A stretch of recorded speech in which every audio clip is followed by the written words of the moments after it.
Greetings all Womp Rats, Nerf herders, and Bantha fodder, and welcome to Maybe I Just Don't Get It.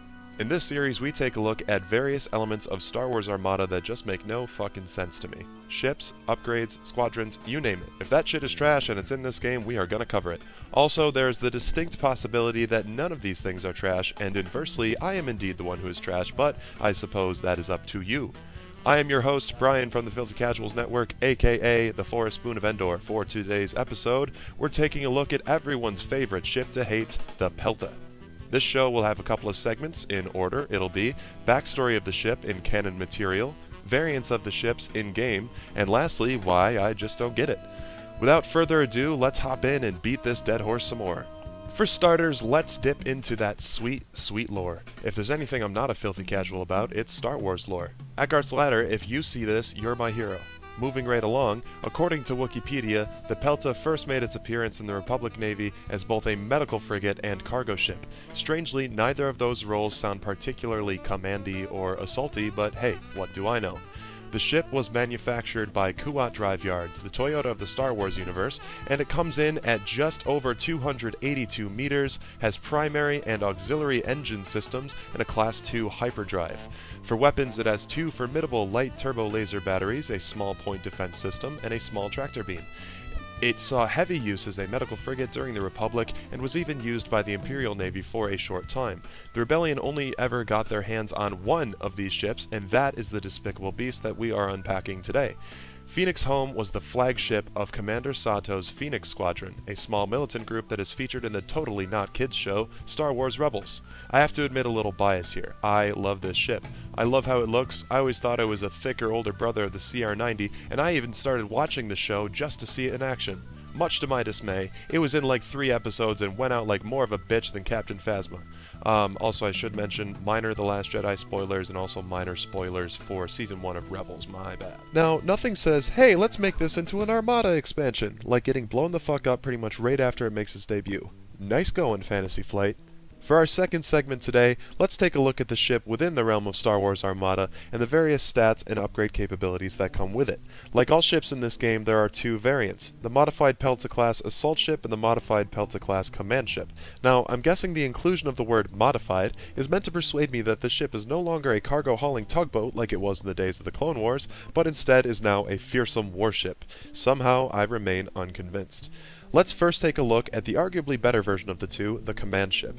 It has 5 hull, 3 shields fore, 1 shield aft, and then 2 shields on both the starboard and port sides. For defense tokens, it has a brace, an evade, and a redirect. For armament, it has 2 reds and 2 blues out of its front arc, a blue and 1 red on the side arcs, 2 red out of the rear, and an anti-squadron armament of 1 blue. It has a command value of 2, a squadron value of 3, and an engineering value of 4. All things considered, these are not terrible stats, but what kills me is this shit. So much for being the older brother of the Zip Zip Speed 4 CR-90. Moving at a dreadfully slow Speed 2, this ship is on par with the likes of the Interdictor and Victory, but is only slightly more maneuverable. For upgrades, the command ship has an officer slot, a support team slot, a fleet command slot, and an offensive retrofit slot.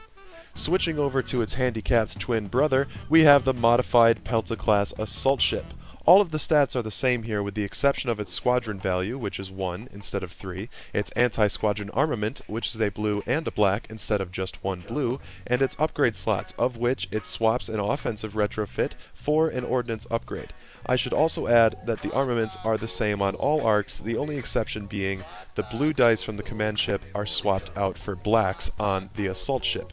Now, this ship fortunately comes with some upgrades that do make it actually worth more than some pocket lint, but we'll get into that in the third segment of this video. I want to love this ship in this game, I really do. Even though the command ship variant is probably the best option for a dedicated carrier that the Rebellion has, I find myself taking the GR-75s most of the time instead. Speaking of the assault ship variant, well, for a couple extra points you get a far better option. So, what gives? The ship is not truly awful in every sense of the word, so before I go on about why I just don't get it, let's talk about its redeeming qualities when paired with the upgrades that come with this expansion, as well as other cards in the game that make it somewhat viable. I don't want to pretend like I'm about to give every single possibility that make it work, just a couple ideas that I've had. If I'm wrong on all counts, you know what to do.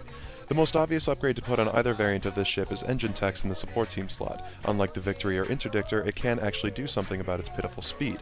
That said, the command ship variant shines pretty much only as a carrier. As the only rebel ship with fleet commands, it does give it some unique options. Pair this ship with Sato and Torin Farr and a mess of squadrons, and suddenly you've got a big re-roll-a-thon. Additionally, with all fighters follow me, and if you can keep the tokens up, you've got an effective way to keep your slow B-Wings and YT-1300s in the fight.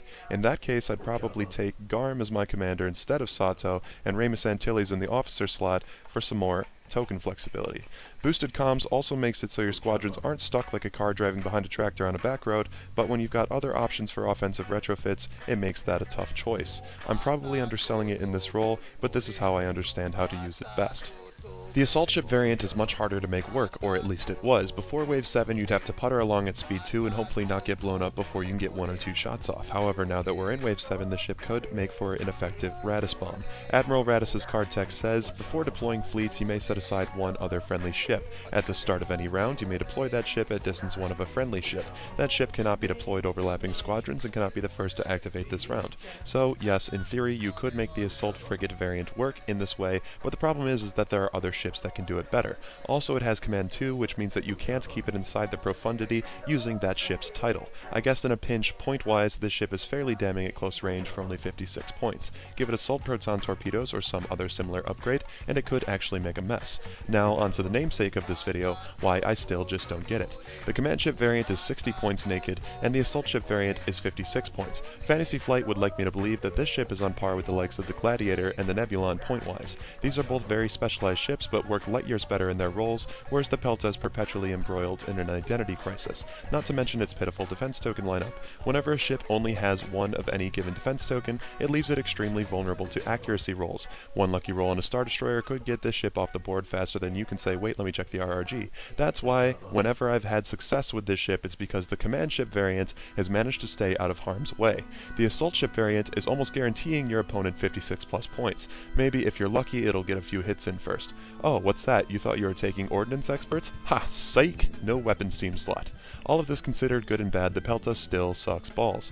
People in the very small community that I play with will often say that it's the last ship they would put in a list, and I'm inclined to agree. The difference is they actually know what they're talking about. Even with its new flexibility in Wave 7, the ship is unadulterated trash, although who knows, maybe I just don't get it. As for us here at the Filthy Casuals Network, we have our first tournament coming up this week, and I believe we will upload some stuff from that, hopefully including our first full battle report. However, if you like this video format and would like to see more in the future, please leave a comment below validating my existence. If you don't like it, thumb this video down like a normal person and move along and avoid commenting anything but nice, friendly, constructive criticism. But then again, I can't tell you what to do. The FCN team is pretty new to this game, so any helpful advice is much welcome. Until next time, this has been Brian from the Filthy Casuals Network, and I will catch you on the flippity flip.